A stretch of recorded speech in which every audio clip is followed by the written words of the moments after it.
हम सभी महर्षि वाल्मीकि ऋषि जी द्वारा रचित रामायण का स्वाध्याय भी प्रतिदिन करते हैं। वर्तमान समय में बाल कांड का 17वां सर्ग चल रहा है और इसके 10 श्लोक तक हम सबने स्वाध्याय कर लिया था। आज 11वें श्लोक से स्वाध्याय करेंगे। पीछे बताया गया था कि जब विष्णु भगवान चारों भाई के स्वरूप में अर्थात राम, लक्ष्मण, भरत और शत्रुघ्न, ये चारों भाई के स्वरूप में उनके माँ के गर्भ में प्रवेश कर गए। तीनों रानियों को गर्भ हो गया। इसके पश्चात में ब्रह्मा जी देवताओं से कहे कि आप लोग अब ये जो जन्म लेंगे और फिर रावण से युद्ध करेंगे तो अकेले कैसे करेंगे, तो उनकी सहायता के लिए आप लोग भी अब जहाँ तहाँ जन्म लीजिए। तो उसमें बताया गया है कि सांप से, रीछ से, भालू से, बंदर से देवता लोग उनके गर्भ से जन्म लेना शुरू कर दिए। कहते हैं कि ब्रह्मा जी ने कहा कि मैं उबासी ले रहा था तो मुंह से कौन निकल गया? जामवंत। कौन निकल गया? जामवंत। अब तो मुंह से निकलेगा, लेकिन ऐसा इसमें कहा है। तो इसका मतलब है कि एक ज़माने में हमारे आपके शास्त्रों के ऊपर में बहुत बड़ा आक्रमण हुआ और हमारे अच्छी जो बातें थी ना, उसको बिगाड़ने के लिए लोगों ने इस प्रकार की चीज़ इसमें घुसा दी। तो वाल्मीकि रामायण में भी ऐसे घुसाए हम, जादू वाली बात, टोना वाली बात, अनहोनी वाली बात, जो नहीं होने वाली है वो भी। ये मुंह से तो आदमी, मुंह से कोई निकलेगा जी? मच्छर निकलेगा मुंह से? हैं? मुंह से कुछ इस प्रकार का चीज़ निकलेगा? आदमी निकलेगा? बैल, घोड़ा, हाथी निकलेगा क्या? रीछ, बानर थोड़े निकलेगा। लेकिन कहते हैं कि रीछ जो एक जामवंत था वो ब्रह्मा के मुंह से निकल गया। ये बातें पाखंड की बातें हैं, ये हमें समझना चाहिए। और इसी क्रम में कहा कि इंद्र अपने पुत्र के रूप में बाली को पैदा किया और ये सूर्य जो दिख रहा है, ये सूर्य अपने पुत्र के रूप में सुग्रीव को पैदा किया। बताओ, ये सूर्य से कोई बच्चा होगा? ये सूर्य जो ऊपर में दिख रहा है, इससे कोई बच्चा होने वाला है क्या? लेकिन वो कहते हैं कि सूर्य जो बहुत प्रकाश युक्त है, इसी सूर्य से सुग्रीव का जन्म हुआ। ये हो सकता है कि उस समय सूर्य नाम का कोई व्यक्ति रहा हो जिसका बेटा सुग्रीव रहा, कोई इंद्र नाम का व्यक्ति रहा हो जिसका बेटा बाली रहा हुआ हो, ऐसा हो सकता है। लेकिन ये जो सूर्य है वो किसी बेटा को जन्म दे नहीं सकता। तो ये बात हमें समझ लेना चाहिए। अब आगे कहते हैं, बृहस्पतिस्त्व जनयत तारं नाम महाकपिम सर्ववानर मुख्यानां बुद्धिमंतमनुत्तमम्। बृहस्पति ने तार नामक महाकाय वानर को उत्पन्न किया। बृहस्पति भी एक ग्रह है ऊपर में आकाश में, जैसे सूर्य है, तो बृहस्पति भी एक ग्रह है। तो कहा कि बृहस्पति ने किसको उत्पन्न किया? तो तार नामक महाकाय बहुत बड़ा वानर को उत्पन्न किया, जो समस्त वानर सरदारों में परम बुद्धिमान और श्रेष्ठ था। धन दस्य सुत श्रीमान वानरो गंधमादनः विश्वकर्मा त्वज नयन नलं नाम महाकपिम। तेजस्वी वानर गंधमादन कुबेर का पुत्र था। देखो, गंधमादन नाम का एक वानर जन्म लिया जो कुबेर का पुत्र कहा गया है।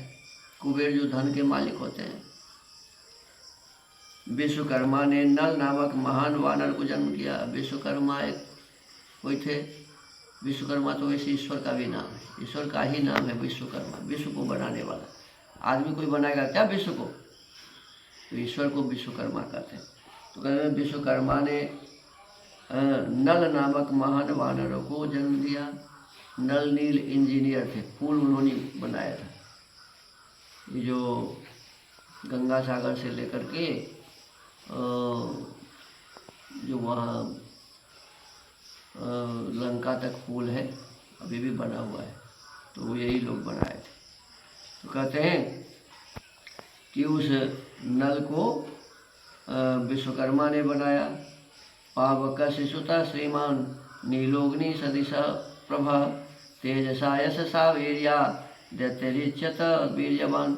अग्नि के समान तेजस्वी श्रीमान नील साक्षात अग्निदेव का ही पुत्र था। जो अग्नि जल रहा था ना, कहते कि इस अग्नि का पुत्र कौन था? नील था। नल और नील दोनों इंजीनियर थे उस जमाने के। तो कहते हैं नील अग्नि के पुत्र थे और नल विश्वकर्मा के पुत्र थे, ऐसा इसमें कहा। वह पराक्रमी वानर तेज, यश और बल वीर्य में सबसे बढ़कर था। रूप द्रविण संपन्ना वश्विनौ रूप सम्मतौ महेन्द्रं च द्विविधं चैव जनयामास तो स्वयं। रूप वैभव से संपन्न सुंदर रूप वाले दोनों अश्विनी कुमारों ने स्वयं ही महेंद्र और द्विविध को जन्म दिया था। एक कहते हैं कि अश्विनी कुमार दो थे, तो उस दोनों अश्विनी कुमार में एक ने महेंद्र को और दूसरे ने द्विविध को जन्म दिया। वर्णो जनयामास सुषेणं नाम वानरं सर्वं जनयामास पर्जन्यस्तु महाबलः। वरुण ने सुषेण नामक वानर को उत्पन्न किया। वरुण कहते हैं जल के देवता को। तो वरुण ने सुषेण नामक वानर को जन्म दिया, उत्पन्न किया, और महाबली पर्जन्य ने शरभ को जन्म दिया। मारुतस्य उरस श्रीमान हनुमान नाम वानरः वज्रसंहन नोपेतो वैनतेय समोजवे। हनुमान नाम वाले ऐश्वर्यशाली वानर वायु देवता के औरस पुत्र थे। वायु जो बह रहा है, जिसको तुम नाक से खींचते हो, छोड़ते हो, इसी को वायु कहते हैं। कहते हैं वायु के पुत्र कौन थे? हनुमान जी। इस हवा के पुत्र होगा क्या? अरे किसी आदमी का नाम वायु रहा होगा उस, है ना जी। तो उस वायु नाम के व्यक्ति का पुत्र तो हो सकता है। जैसे एक ऋषि भी वो वायु हुए हैं ना, अग्नि वायु आदित्य और अंगिरा, 4 ऋषि को जो वेद मिला था, तो एक वायु नाम के भी ऋषि थे ना। तो ऐसे ही हनुमान के पिताजी का भी नाम क्या रहा होगा जी? वायु रहा होगा। हनुमान नाम वाले ऐश्वर्यशाली वानर वायु देवता के औरस पुत्र थे। उनका शरीर वज्र के समान सुदृढ़ था। वे तेज चलने वाले में गरुड़ के समान थे। सर्ववानर मुख्येषु बुद्धिमान बलवानपि ते श्रेष्ठा बहुसाहस्रा 10 ग्रीव वधोद्यता। सभी श्रेष्ठ वानरों में वे सबसे अधिक बुद्धिमान और बलवान थे। इस प्रकार कई हजार वानरों की उत्पत्ति हुई, एक दो नहीं, कई हजार। वे सभी रावण का वध करने के लिए उद्यत रहते थे। और सभी वानर किसको मारने के लिए आए थे जी? रावण को मारने के लिए सब तैयार रहते थे। अप्रमेय बला वीरा विक्रांता कामरूपिणः ते गजाचल संकाशा वपुष्मंतो महाबला। उनके बल की कोई सीमा नहीं थी। वे वीर, पराक्रमी और इच्छानुसार रूप धारण करने वाले थे। गजराजों और पर्वतों के समान महाकाय तथा महाबली थे। वो कहते हैं कि वो ऐसे थे कि अपना रूप भी बदल लेते थे। ये तो बहुरूपिया हो गया। रूप बदलने वाले को क्या कहते हैं जी? बहुरूपिया। कभी ये रूप में, कभी वो रूप में, कभी वो रूप में। तो ऐसे हमारे महापुरुष इस प्रकार के नहीं थे बहुरूपिया। बहुरूपिया को कोई अच्छा थोड़े कहता है? ऋक्ष वानर गोपुच्छा क्षिप्र बेवाभिजज्जिरे यस्य देवस्य यद्रूपं वेशो यश्च पराक्रमः अजायत समं तेन तस्य पृथक पृथक गोलांगूलेषु चोपन्नाः किंचिदुन्नत विक्रमाः। रीछ वानर तथा गोलांगूल लंगूर जाति के वीर शीघ्र ही उत्पन्न हो गए। जिस देवता का जैसा रूप, वेश और पराक्रम था, उससे उसी के समान पृथक पृथक पुत्र उत्पन्न हुआ। लंगूरों में जो देवता उत्पन्न हुए वे देवावस्था की अपेक्षा भी कुछ अधिक पराक्रमी थे। अब देखो एक और बात इसमें कही गई, जो देवता जिस प्रकार के थे उसके उस प्रकार के संतान हुए। देखो निकलना माने कहते हैं कि जिस देवता का जैसा रूप, रूप का मतलब आँख कान नाक वाला, तो जिस देवता का जैसा रूप था, जैसा वेश था, जैसा बल पराक्रम था, उससे उसी के समान पृथक पृथक पुत्र उत्पन्न हुए। तो बताओ, देवता तो कोई बानर नहीं था, देवता तो कोई रीछ नहीं था, देवता तो कोई लंगूर नहीं था, देवता तो ऐसे ही थे हमारे आपके जैसे। इंद्र देवता भी हमारे आपके जैसे थे, ब्रह्मा भी हमारे आपके जैसे थे। तो मान लो ये जितने देवता थे, उन देवता के पुत्र ऐसे ही होना चाहिए था ना। इसमें लिखा हुआ है कि जैसा रूप उनका था वैसा ही पुत्र हुआ। तो बानर जैसा किसी का रूप था क्या? लंगूर जैसा था? रीछ जैसा किसी का रूप था? ब्रह्मा के मुंह से जो उत्पन्न हुआ क्या कहते हैं, जामवंत, तो आदमी जैसा ही होना चाहिए ना, ब्रह्मा जैसा ना। वो कहते हैं कि वो रीछ हो गया। तो अपने ही बातों का इसमें खंडन है। एक बात बोला गया और दूसरे बात का खंडन भी किया।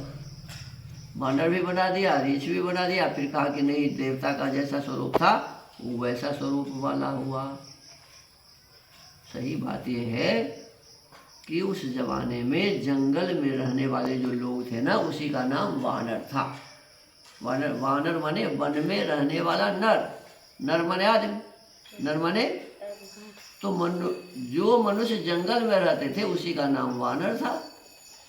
और लेकिन वो हमारे आपके जैसे ही आँख कान नाक हाथ पैर वाला थे। वो भी पठन पाठन करते थे। भगवान आगे पढ़ेंगे इसी में कि भगवान राम से जब मिले थे हनुमान, तो उनको एहसास हुआ कि ये ऋग्वेद यजुर्वेद सामवेद को बहुत बढ़िया से जानते हैं और व्याकरण के बहुत बड़े विद्वान हैं। तो जंगल में रहने वाले लोग भी क्या करते थे जी? पढ़ाई करते थे। और ऋषि मुनि तो जंगल में ही रहते थे ना। तो हमको आपको ऐसा नहीं समझना चाहिए कि वो अभी जो बानर हैं, अभी जो भालू है, ऐसा वो लोग थे, ऐसे समझना नहीं चाहिए। ऐसे जो लिखा गया है हमारे शास्त्रों में, अव्यवस्था लोगों ने उत्पन्न किया है ये विदेशियों के द्वारा। जब वो गौतम बुद्ध का समय था तो गौतम बुद्ध तो अच्छे थे, उनके जो अनुयायी हुए वो अनुयायी ईश्वर को नहीं मानते थे, वो केवल गौतम बुद्ध को ही सब कुछ मानते थे। तो उनके ज़माने में भी अपने जो शास्त्र थे उन शास्त्रों को विकृत किया गया। ये रामायण उस समय भी थे तो इसमें भी विकृति डाल दी। इस प्रकार के और भी बहुत सारे लोग हुए, जैसे ईसाई यहाँ आया, यहूदी यहाँ आया, अनेक प्रकार से क्या कहते हैं, उन लोगों ने भी हमारे शास्त्रों को गलत बनाया।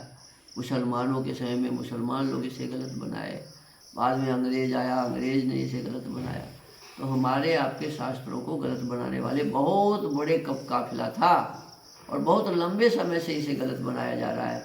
इसमें जो नहीं ढुकाना चाहिए वो घुसा दिया है। तो हमको आपको विचार करके अपने महापुरुषों पर लगे हुए इस कलंक को हटाना चाहिए, उन्हें धोना चाहिए। तो आज शास्त्र स्वाध्याय के इस क्रम को यहीं विराम देते हैं। ओम।